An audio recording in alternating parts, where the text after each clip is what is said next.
Bonjour. Les quotidiens reçus à l'agence de presse sénégalaise se sont beaucoup intéressés pour leur livraison de ce mardi aux ambitions présidentielles d'Idrissa Seck, le président du Conseil économique, social et environnemental. Décidément, les quotidiens parus ce jour ne lâchent pas d'une semelle le leader de Rewmi. Il commente ainsi le rêve de l'ancien Premier ministre de diriger le pays, ses relations avec le président Sall et sa feuille de route en vue de la présidentielle de février 2024.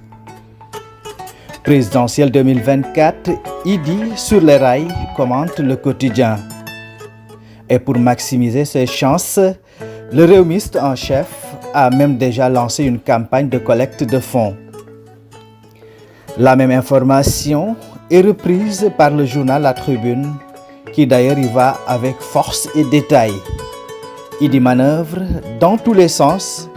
Idi, un grand adversaire silencieux de Macky.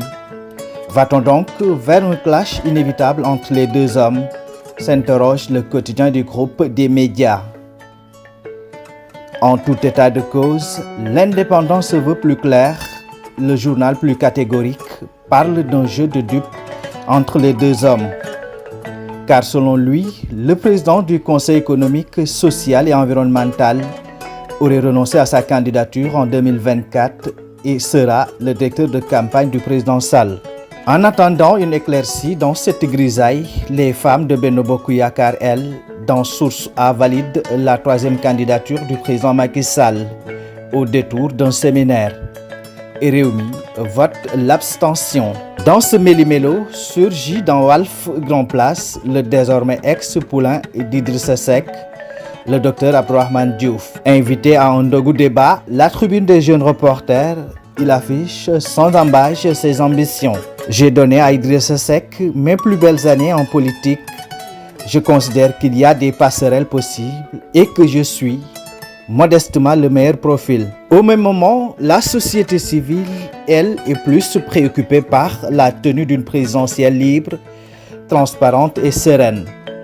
Elle est déjà à pied d'œuvre selon Sud Quotidien. Voué aux gémonies et taxé de société civile partisane dans l'Observateur, un des chantres à l'ultime de répondre dans Rewmi Quotidien « Je ne suis pas neutre ». L'Observateur jette un coup de projecteur sur la mort du policier Ousseynou Sylla. Il détaille ainsi à sa page 7 les circonstances de la mort du policier, la balle reçue à la cuisse, l'opération, les complications, le coma et le problème de sang. Ses parents émettent de sérieux doutes sur la thèse avancée. Revoilà l'affaire des fonds force Covid-19 sur fond de malgouvernance. Et c'est Dr Bousso, l'ancien directeur du Centre des opérations d'urgence sanitaire, qui révèle dans un brûlot les cafards des pyjamas infectés dans Busby le jour. Il exprime ainsi son dégoût face à des incohérences dans la gestion de la Covid-19. Walf Quotidien, l'As et le quotidien national Le Soleil sont largement revenus sur le décès d'Ibrahima Sène du Parti de l'Indépendance et du Travail, le PIT. La gauche perd sa droite, titre Walf Quotidien. À la levée du corps, les témoignages étaient poignants et unanimes. Le président de la République, dans l'astre de Anne, rend un hommage à un combattant de la démocratie et des libertés. Hélas, de renchérir les hommages de la République à un digne patriote.